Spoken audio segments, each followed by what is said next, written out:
Muslim ಸಮುದಾಯ ತೆಗೆದುಕೊಂಡಿರುವಂತ ನಿರ್ಧಾರದ ಬಗ್ಗೆ ಮಾತನಾಡ್ತಾ ಇದ್ವಿ. ನಾನು ಅಫ್ಸರ್ ಅವರನ್ನು ಕೇಳಬೇಕು. ಅಫ್ಸರ್ ಅವರೇ, ಬ್ರೇಕಿಗೆ ಹೋಗೋದಕ್ಕಿಂತ ಮೊದಲು ಹೇಳಿದ್ರಿ ತಾವು ಅಹಿಂದ ವರ್ಗ ಬೆಂಬಲಿಸುತ್ತೆ ಅಂತ. ಈಗ ಅಲ್ಪಸಂಖ್ಯಾತ ವರ್ಗ ನಿಮ್ಮನ್ನು ಬೆಂಬಲಿಸುತ್ತೆ ಅಂತ ಹೇಳಿದರೆ ಅದಕ್ಕೊಂದು ಕಾರಣಗಳಿರ್ಬೋದು.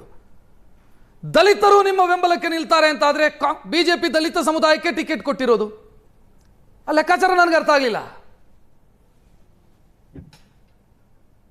ಸರ್. ನಾನು ಆಸ್ ಎ ಒಬ್ಬ ಹೋರಾಟಗಾರನಾಗಿ ಕಳೆದ 30 ವರ್ಷಗಳಿಂದ ನನ್ನನ್ನು ನಾನು ಈ ಸಮಾಜಕ್ಕೆ ಸಮರ್ಪಿಸಿಕೊಂಡು ಎಲ್ಲ ವರ್ಗದವರ ಇಶ್ಯೂಗಳನ್ನು ತಗೊಂಡು ಹೋರಾಟ ಮಾಡಿರುವಂಥವನು. ದಲಿತ ಸಮುದಾಯದ ವಿಚಾರದಲ್ಲಿ ಎಲ್ಲೆಲ್ಲ ದಲಿತ ದೌರ್ಜನ್ಯಗಳಾಗಿದೆ ಅಲ್ಲಿಗೆ ಖುದ್ದು ಭೇಟಿ ನೀಡಿ ದಿನೇಶ್ ಕನ್ಯಾಡಿಯ ಹತ್ಯೆಯಾದಾಗ ದಕ್ಷಿಣ ಕನ್ನಡ ಜಿಲ್ಲೆಯಲ್ಲಿ 48 ಕಿಲೋಮೀಟರ್ ಪಾದಯಾತ್ರೆ ಮಾಡಿದ್ದೀನಿ ಸರ್. ನಾನು 48 ಕಿಲೋಮೀಟರ್ ಪಾದಯಾತ್ರೆ ಮಾಡಿದ್ದೇನೆ. ಅದೇ ರಾಜ್ಯದಲ್ಲಿ ಕ್ರಿಶ್ಚಿಯನ್ರ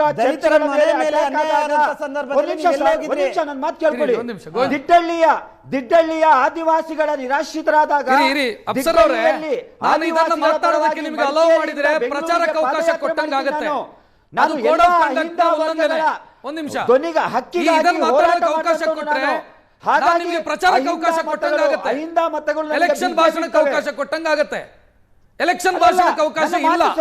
ನಮ್ಮ ಚರ್ಚೆಯಲ್ಲಿ ಎಲೆಕ್ಷನ್ ಭಾಷಣಕ್ಕೆ ಅವಕಾಶ ಇಲ್ಲ. ಅಹಿಂದ ಮತಗಳು ಸರ್, ಅಹಿಂದ ಮತಗಳು ನಿಮಗೆ ಯಾಕೆ ಬೀಳ್ಬೇಕು, ಯಾಕೆ ಮತ ಕೊಡ್ಬೇಕಂತ ಕೇಳಿದ್ರಲ್ಲ, ಅದಕ್ಕೆ ಆನ್ಸರ್ ಮಾಡ್ತಾ ಇದ್ದೀನಿ. ನಾನು ಅಹಿಂದ ವರ್ಗದ ಇಶ್ಯೂಗಳಿಗಾಗಿ ಹೋರಾಟ ಮಾಡಿದ್ದೀನಿ ಸರ್ ನಾನು.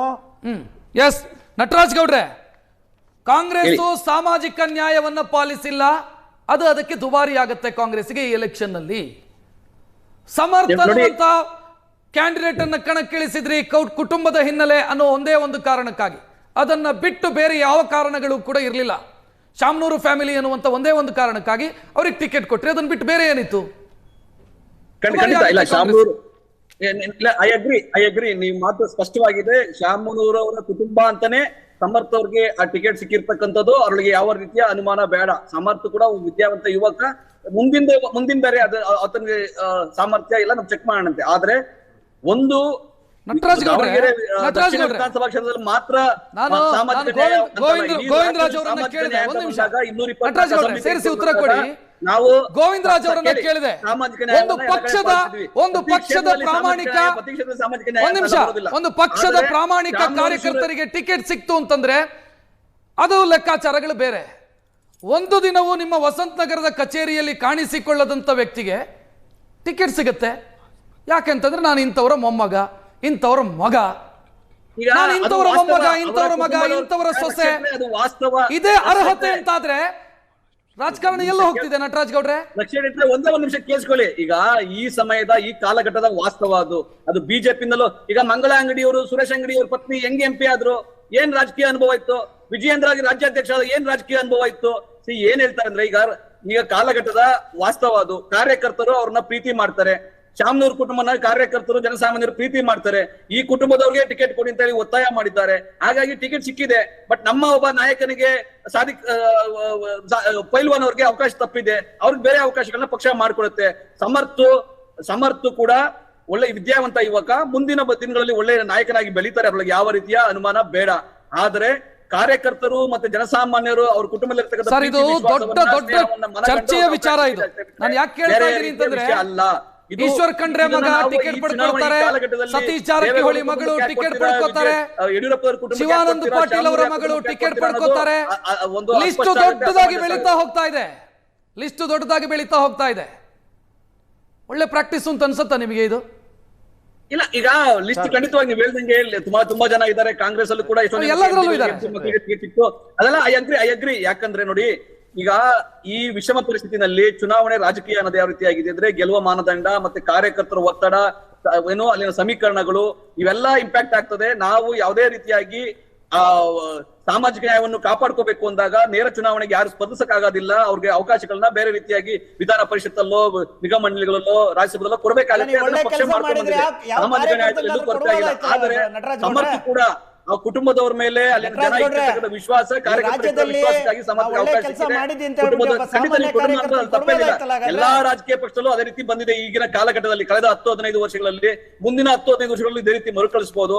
ಆದರೆ ಸಾಮಾಜಿಕ ನ್ಯಾಯ ಅಂತಂದಾಗ ಯಾವಾಗ ಅಂದಾಗ ನಟರಾಜ್ ಗೌಡ್ರೆ. ಅಲ್ಲಿನ ಕಾರ್ಯಕರ್ತರಿಗೆ ನಟರಾಜ್ ಗೌಡ್ರೆ. ಜಬ್ಬಾರ್ ಅವರು MLC ಆಗಿದ್ದಾರೆ ಬಿಟ್ರೆ ನಟರಾಜ್ ಗೌಡ್ರೆ. ದಾವಣಗೆರೆಗೆ ಇನ್ನೂ ರೀತಿಯ ಹೆಚ್ಚಿನ ಇಲ್ಲ, ರೀತಿಯ ಇದನ್ನು ಅಲ್ಲಿ ಇನ್ನೂ ಅವಕಾಶಗಳನ್ನ ಬೆಟರ್ ಆಗಿ ಕೊಡ್ಬೇಕು, ಡೀಲ್ ಮಾಡಬಹುದಿತ್ತು ಅವಕಾಶ ಅಂತ ಅನ್ಸುತ್ತೆ ಕೊಡ್ಬೇಕು, ಕಾಂಗ್ರೆಸ್. ಅಲ್ಪಸಂಖ್ಯಾತರಿಗೆ MLC ನಟರಾಜ್ ಗೌಡ್ರೆ, ಮಾಡಬೇಕು, ಅವಕಾಶಗಳನ್ನ ಕೊಡಬೇಕು. ಯಾಕಂತಂದ್ರೆ ಅದನ್ನ ನಮ್ಮ ಪಕ್ಷ ಬಿಜೆಪಿ ಮಾಡುತ್ತೆ. ಒಬ್ಬ ಸಾಮಾನ್ಯ ಅದೇ ಕಾರ್ಯಕರ್ತನಿಗೆ ಸಾಮಾಜಿಕ ಟಿಕೆಟ್ ಕೊಡುತ್ತೆ. ನಟರಾಜ್ ಗೌಡ್ರೆ, ಬಿಜೆಪಿ ಒಬ್ಬ ಸಾಮಾನ್ಯ ಕಾರ್ಯಕರ್ತನಿಗೆ ದಕ್ಷಿಣದಲ್ಲಿ ಟಿಕೆಟ್ ಕೊಡುತ್ತೆ, ದಾವಣಗೆರೆ ದಕ್ಷಿಣದಲ್ಲಿ ಟಿಕೆಟ್ ಕೊಡುತ್ತೆ. ಶಿಕಾರಿಪುರದಲ್ಲಿ ಒಂದ್ ನಿಮಿಷ ಇಲ್ಲಿ ಕೇಳಿಸ್ಕೊಳ್ಳಿ, ಶಿಕಾರಿಪುರದಲ್ಲಿ ಕ್ವಶನ್ ಕೊಡಬೇಕಾಗಿತ್ತು. ಪೂರ್ತಿ ಕೇಳಿಸ್ಕೊಳ್ಳಿ, ಪೂರ್ತಿ ಕೇಳಿಸ್ಕೊಳ್ಳಿ. ನಿಮ್ಮದೇ ಸರ್ಕಾರ ಇದೆ, ಒಂದು MLA ಕ್ಷೇತ್ರದಿಂದ ಸರ್ಕಾರ ಏನು ಬಿದ್ದು ಹೋಗಲ್ಲ, ಅಂತ ಪರಿಸ್ಥಿತಿನೂ ಕೂಡ ಇಲ್ಲ. ನೀವು ಆದದ್ದಾಗತ್ತೆ ಸಾಮಾನ್ಯ ಕಾರ್ಯಕರ್ತನಿಗೆ ಟಿಕೆಟ್ ಕೊಡ್ತೀವಿ ನೋಡೋಣ, ಪ್ರಭಾವಿ ಕುಟುಂಬವನ್ನು ಹೊರತುಪಡಿಸಿ ಟಿಕೆಟ್ ಕೊಟ್ಟರೆ ಗೆಲ್ಲೋದಕ್ಕಾಗಲ್ವಾ ಅಂತ ಒಂದು ರಿಸ್ಕ್ ತೆಗೆದುಕೊಳ್ಬೋದಿತ್ತಲ್ವಾ? ಇಲ್ಲ, ಆ ತರ ಅವಕಾಶ ತಗೊಳ್ಬೋದಾಗಿತ್ತು. ಇತ್ತಲ್ವಾ ನಿಮಗೆ? ಕಾರ್ಯಕರ್ತರ ಒತ್ತಡ ಇದೆಲ್ಲ ಸ್ಥಳೀಯ ಮಟ್ಟದ ಕಾರ್ಯಕರ್ತರ ಒತ್ತಡ ಆ ರೀತಿ ಇತ್ತು. ಶಿಗ್ಗಾಬಲ್ ಕೊಟ್ವಲ್ಲ ನಾವು, ಪಠಾಣ್ ಅವ್ರಿಗೆ ಟಿಕೆಟ್ ಕೊಟ್ಟು ಗೆಲ್ಲಿಸ್ಕೊಂಡಿದ್ದೀವಿ, ಅಲ್ಲಿ ಇನ್ನೊಬ್ಬರಿಗೆ ನಿಗಮ ಮಂಡಳಿ ಅಧ್ಯಕ್ಷನೂ ಕೂಡ ಮಾಡಿದ್ದೀವಿ. ಯಾಕೆ? ಅದೇ ರೀತಿಯಾಗಿ ಅವಕಾಶಗಳನ್ನ ಕೊಡಬೇಕು ಅಂತ. ಅಲ್ಲಿ ಬೊಮ್ಮಾಯಿ ಅವರ ಮಗ, ಮುಖ್ಯಮಂತ್ರಿ ಅವರ ಮಗ ಭರತ್ ನಿಂತಿದ್ರು. ನೀವು ಮತ್ತೆ ಅಲ್ಲಿಗೆ ಹೋದ್ರಿ, ನಾನು ಕೇಳಿದಂತ ಪ್ರಶ್ನೆಗೆ ಉತ್ತರ ಸಿಗ್ಲಿಲ್ಲ ನನಗೆ. ಆ ರೀತಿಯಾಗಿ ಎಲ್ಲ ಕಡೆ ಆಗ್ತದೆ. ಈಗ ನಾನು ಶಿಕಾರಿಪುರದ ಬಿಜೆಪಿ ಆ ರೀತಿ ಹೇಳೋದಾದ್ರೆ ಯಾಕೆ ಮಗನಿಗೆ ಕೊಡ್ತೀರಾ, ಕುಟುಂಬದವ್ರಿಗೆ ಈ ಸಲ ಅವಕಾಶ ಇತ್ತು ನಟರಾಜ್ ಗೌಡ್ರೆ, ಶಿಕಾರಿಪುರದಲ್ಲಿ ಆದದ್ದಾಗ್ಲಿ ಅಂತ ರಿಸ್ಕ್ ತೆಗೆದುಕೊಳ್ಳೋದಕ್ಕೆ ಅವಕಾಶ ಇತ್ತು. ಗೋವಿಂದರಾಜ್ ಅವರೇ, ಆದದ್ದಾಗ್ಲಿ ಅಂತ ರಿಸ್ಕ್ ತೆಗೆದುಕೊಳ್ಳುವಂತ ಅವಕಾಶ ಇತ್ತು ನಿಮಗೆ. ರಾಜಕೀಯ ಒತ್ತಡನೂ ಇರ್ತದೆ, ರಾಜಕೀಯ ಲೆಕ್ಕಾಚಾರ ಇರ್ತದೆ, ಗೆಲುವು ಮಾನದಂಡ ಆಗ್ತದೆ. ಆ ರೀತಿಯಾಗಿ ನಾವು ಅವಕಾಶಗಳನ್ನ ಕೊಟ್ಟಿದ್ದೀವಿ. ಆದರೆ ಅಲ್ಪಸಂಖ್ಯಾತರಿಗೆ ಕೊಡಬೇಕಾದ ಅವಕಾಶಗಳನ್ನ ಮೊನ್ನೆ ಲೋಕಸಭಾ ಎಲೆಕ್ಷನ್ ಅಲ್ಲಿ ಅವರ ತಾಯಿಗೆ ಟಿಕೆಟ್ ಕೊಟ್ಟು ಈಗ ಮಗನಿಗೆ ಟಿಕೆಟ್ ಕೊಟ್ಟು ಯಾಕೆ ಏಳಿಸ್ಕೋಬೇಕಾದಿಲ್ಲ, ಯಾಕೆ ಕೇಳಿಸ್ಕೋಬೇಕಾಗಿಲ್ಲ. ಅಪ್ಸರ್ ಅವರು ಮಾತಾಡಿದ್ದು, ಅಪ್ಸರ್ ಅವರು ಮಾತಾಡಿದ್ದು, ಈಗ ರಿಯಾಜ್ ಅಂತ ಮತ್ತೊಬ್ರು ಬೇರೆ ಅಲ್ಪಸಂಖ್ಯಾತರು ನಾನು ಕೇಳಿದಂತ ಪ್ರಶ್ನೆಯನ್ನ ನೀವು ಅರ್ಥ ಮಾಡ್ಕೊಳ್ಳಿಲ್ಲ. ನಿಮಗೊಂದು ಅವಕಾಶ ಇತ್ತು ರಿಸ್ಕ್ ತೆಗೆದುಕೊಳ್ಳೋದಕ್ಕೆ, ನಿಮ್ ಸರ್ಕಾರ ಇತ್ತು, ಒಂದು ಸೀಟಿಂದ ಏನೂ ಆಗ್ತಾ ಇರಲಿಲ್ಲ, ನೋಡೋಣ ಏನಾಗುತ್ತೆ ಅನ್ನುವಂತ ರಿಸ್ಕ್ ತೆಗೆದುಕೊಳ್ಳೋದಕ್ಕೆ ಅವಕಾಶ ಇತ್ತು. ಯಾಕಂತಂದ್ರೆ ಕಳೆದ ಲೋಕಸಭಾ ಎಲೆಕ್ಷನ್ ನಲ್ಲಿ ನೀವು ಅವರ ತಾಯಿಗೆ ಟಿಕೆಟ್ ಕೊಟ್ಟಿದ್ದೀರಿ, ಸಮರ್ಥ ಅವರ ತಾಯಿಗೆ ಟಿಕೆಟ್ ಕೊಟ್ಟಿದ್ದೀರಿ, ಅವ್ರು ಗೆದ್ದಿದ್ದಾರೆ. ಮತ್ತೆ ಮತ್ತೆ ಅದೇ ಫ್ಯಾಮಿಲಿ ಆ ರೀತಿಯ ಪ್ರಯತ್ನ ಮಾಡಬಹುದಾಗಿತ್ತು, ಆದ್ರೆ ಆ ರೀತಿಯ ಪ್ರಯತ್ನವನ್ನ ನಾವು ಮಾಡಿಲ್ಲ. ಅದರೊಳಗೇನು ಮುಂದೆ ಬಾರಿ ಮಾಡಬಾರ್ದು ಅಂತಿಲ್ಲ, ಯಾವಾಗ ಮಾಡ್ತೀವಿ ಆತರ ಅವಕಾಶಗಳನ್ನ ಮಾಡ್ತೀವಿ. ಆತರ ಪಕ್ಷ ಒಂದ್ಸಲಿ ತೀರ್ಮಾನ ತಗೊಳ್ತದೆ. ನಟರಾಜ್ ಗೌಡರಿಗೆ ಮತ್ತೊಬ್ಬ ಪಕ್ಷೇತರ ರಿಯಾಜ್ ಅವರು ನಮ್ಮ ಜೊತೆಗೆ ನೇರ ಸಂಪರ್ಕದಲ್ಲಿ. ರಿಯಾಜ್ ಅವರೇ ನಮಸ್ಕಾರ. ಒಂದ್ ನಿಮಿಷ ಗೌಡ್ರೆ, ರಿಯಾಜ್ ಅವರೇ ನಮಸ್ಕಾರ. ನಮಸ್ಕಾರ. ನಿಮ್ ಸ್ಪರ್ಧೆಗೆ ಏನ್ ಕಾರಣ? ಕಾಂಗ್ರೆಸ್ ಟಿಕೆಟ್ ಮುಸಲ್ಮಾನರಿಗೆ ಕೊಟ್ಟಿಲ್ಲ ಅನ್ನೋದ್ ಕಾರಣನ, ಅಥವಾ ನಾನು ಸ್ಪರ್ಧೆ ಮಾಡಬೇಕು ಅಂತ ಸ್ಪರ್ಧೆ ಮಾಡಿರೋದಾ? ಸರ್, ಮೊದಲನೇದಾಗಿ ನನ್ನ ಹೆಸರು ರಿಯಾದ್ ಅಲ್ಲ, UM ಮನ್ಸೂರ್ ಅಲಿ ಅಂತ ಸರ್. UM ಮನ್ಸೂರ್ ಅಲಿ ಕಾಂಗ್ರೆಸ್ ಪಕ್ಷದ ಮುಖಂಡರಾಗಿದ್ದಿದ್ದು ನಾನು. ಎಸ್ ಮನ್ಸೂರ್ ಅವರೇ, ನಿಮ್ಮ ಸ್ಪರ್ಧೆಗೆ ಏನ್ ಕಾರಣ ಅಂತ ಕೇಳಿದೆ ನಾನು. ಕಾಂಗ್ರೆಸ್ ಟಿಕೆಟ್ ಕೊಟ್ಟಿಲ್ಲ ಅನ್ನೋದ್ ಕಾರಣನ, ಮುಸಲ್ಮಾನರಿಗೆ ಟಿಕೆಟ್ ಕೊಟ್ಟಿಲ್ಲ ಅನ್ನೋದ್ ಕಾರಣನ, ಅಥವಾ ನೀವು ಸ್ಪರ್ಧೆ ಮಾಡಲೇಬೇಕು ಅಂತ ಮಾಡಿರೋದಾ? ಸರ್, ನಾವು ನಮ್ಮ ಈ ದಾವಣಗೆರೆ ದಕ್ಷಿಣ ವಿಧಾನಸಭಾ ಕ್ಷೇತ್ರದಲ್ಲಿ ದಿವಂಗತ ನಮ್ಮ ಪೂಜ್ಯ ಶಾಮನೂರ್ ಶಿವಶಂಕರಪ್ಪ ತೀರ್ಕೊಂಡಾಗ ನಮ್ಮ ಸಮಾಜವರು ಎಲ್ಲ ಬಹಳಷ್ಟು ಸಭೆ ಸಮಾರಂಭ ನಮ್ಮ ಮಾಡಿದ್ವಿ. ಮಾಡಿದಾಗ ಈ ಬಾರಿ ಯಾವುದೇ ಕಾರಣಕ್ಕೂ ನಮ್ಮ ಕಾಂಗ್ರೆಸ್ ಪಕ್ಷ ಅಲ್ಪಸಂಖ್ಯಾತರಿಗೆ ಟಿಕೆಟ್ ಕೊಡುತ್ತೆ ಅಂತ ಭರವಸೆ ಇತ್ತು. ಆ ಒಂದು ಭರವಸೆ ಮೇಲೆ ಪ್ರತಿಯೊಂದು ಸಭೆ ಮಾಡ್ಕೊಂತ ನಾವು ಹೋಗ್ತಾ ಇದ್ವಿ. ಅಲ್ಲಿ ನಾವು ನಮ್ಮ ಸಮಾಜದ ವತಿಯಿಂದ ಯಾವುದೇ ಒಂದು ಅಭ್ಯರ್ಥಿ ಅಂತ ನಾವು ಘೋಷಣೆ ಮಾಡಿಲ್ಲ ಸರ್. ಮತ್ತೆ ಯಾಕಂತ ಹೇಳಿದ್ರೆ ಒಂದು ಅಭ್ಯರ್ಥಿ ಘೋಷಣೆ ಆಗಿದ್ರೆ ಅದು ಅವ್ರು ಬೆಂಬಲಿಗರಾಗ್ಬಿಡ್ತಾರೆ. ಇದು ಸಮಾಜದ ಪ್ರಶ್ನೆ. ಸಮಾಜದಿಂದ ಯಾವುದೇ ಒಂದು ಅಭ್ಯರ್ಥಿಗೆ ನಾವು ಘೋಷಣೆ ಮಾಡಂತ ನಾವು ತಿಳ್ಕೊಂಡು ಈಗ ನಿಮ್ಮ ಸಮಾಜದಿಂದಲೇ ಒಬ್ಬ ಒಮ್ಮತದ ಅಭ್ಯರ್ಥಿಯನ್ನು ಕಣಕ್ಕಿಳಿಸಬಹುದಿತ್ತಲ್ಲ ಸರ್. ಈಗ ಏನು ಸೈಯದ್ ಅವರು ಕಂಟೆಸ್ಟ್ ಮಾಡಿದ್ದಾರೆ, ಸೈಯದ್ ಪೈಲ್ವಾನ್ ಅವರು ಕಂಟೆಸ್ಟ್ ಮಾಡಿದ್ದಾರೆ. ಒಬ್ಬರನ್ನೇ ಇಡೀ ಸಮುದಾಯದಿಂದ ನಿಲ್ಲಿಸಬಹುದಿತ್ತಲ್ವಾ? 10-12 ಜನ 24 ಜನ ಇದ್ದಾರೆ. ಇನ್ನು 2 ದಿನ ಟೈಮ್ ಇದೆ, ಕಾದು ನೋಡಿ ಯಾವ ತರ ನಾವು ತಂತ್ರ ಪ್ರತಿತಂತ್ರ ಮಾಡ್ತೀವಂತ ನಾವು ನಮಗೂ ರಾಜಕೀಯ ಮಾಡಕ್ ಬರುತ್ತೆ. ಕೇವಲ ಮತದಾನ ಅಲ್ಲ ನಾವು ಮಾಡಕ್ ಬರಂದಿರೋದು, ಬೇರೆ ನಾವು ಗೆಲ್ಲುವಂತ ನಾವು ಕೆಪಾಸಿಟಿ ಇಟ್ಕೊಂಡಿದೀವಿ. ಅದು ಯಾವ ತರ ನಾವು ಚುನಾವಣೆ ಮಾಡ್ತೀವಿ ಅಂತ ತಾವು ಇನ್ನೂ 2 ದಿನದಲ್ಲಿ ತಾವು ನೋಡ್ತೀರಾ, ಗೊತ್ತಾಗುತ್ತೆ ಸರ್. ಎಸ್ ಅಪ್ಸರ್ ಅವರೇ, ಈಗ ಮುಸ್ಲಿಂ ಸಮುದಾಯಕ್ಕೆ ಅನ್ಯಾಯ ಆಗಿದೆ ಅಂತಾದ್ರೆ ನೀವೆಲ್ಲ ಸೇರಿ ಒಂದೇ ಕ್ಯಾಂಡಿಡೇಟ್ ಅನ್ನು ಹಾಕಬಹುದಿತ್ತು. SDPI ಇಂದ ಒಂದು, AIMIM ಇಂದ ಒಂದು, ಪಕ್ಷೇತರರು ಒಂದಿಷ್ಟು ಜನ ಒಟ್ಟಿಗೆ ಒಂದೇ ಕ್ಯಾಂಡಿಡೇಟ್ ಹಾಕಬಹುದು. ಈ ಗಂಡ ಹೆಂಡತಿ ಜಗಳದಲ್ಲಿ ಕೂಸು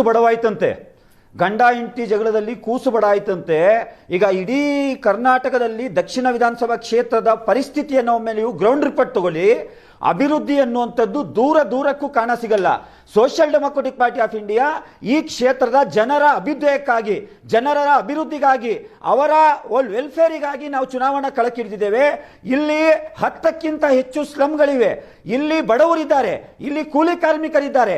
ಅವರಿಗೆ ಇತಿಹಾಸದಲ್ಲಿ ಅವರ ಅಭಿವೃದ್ಧಿ ಬಗ್ಗೆ, ಅವರ ಎಜುಕೇಶನ್ ಬಗ್ಗೆ, ಅವರ ಆರೋಗ್ಯದ ಬಗ್ಗೆ, ಅವರ ಸೆಲ್ಫ್ ಎಂಪ್ಲಾಯ್ಮೆಂಟ್ ಬಗ್ಗೆ ಅವರಿಗೆ ಬೇಕಾಗಿ ಯಾರೂ ಕೆಲಸ ಮಾಡಲಿಲ್ಲ. ಈ ಸಂದರ್ಭದಲ್ಲಿ social democratic party of India ಈ ಬಾರಿ ಅಹಿಂದ ವರ್ಗದವರ ಬೆಂಬಲದೊಂದಿಗೆ ಈ ಕ್ಷೇತ್ರದ ಜನರ ಅಭಿವೃದ್ಧಿಗೆ ಬೇಕಾಗಿ ನಾವು ಚುನಾವಣಾ ಕಣಕ್ಕಿಳಿದಿದ್ದೇವೆ. ಗೋವಿಂದರಾಜು ಅವರೇ ಮತ್ತು ಉಳಿದ ಅತಿಥಿಗಳಿಗೂ ಕೂಡ ಧನ್ಯವಾದವನ್ನ ಹೇಳ್ತಾ ಕಾರ್ಯಕ್ರಮವನ್ನು ಮುಕ್ತಾಯಗೊಳಿಸುವಂತ ಸಮಯ ಇದು. ಇವತ್ತಿನ ಟ್ರೆಂಡಿಂಗ್ 10 ನೇರ ದಿಟ್ಟ ನಿರಂತರ ಸುದ್ದಿಗಾಗಿ ನೋಡ್ತಾ ಇರಿ ಏಷ್ಯಾನೆಟ್ ಸುವರ್ಣ ನ್ಯೂಸ್. ನಮಸ್ಕಾರ.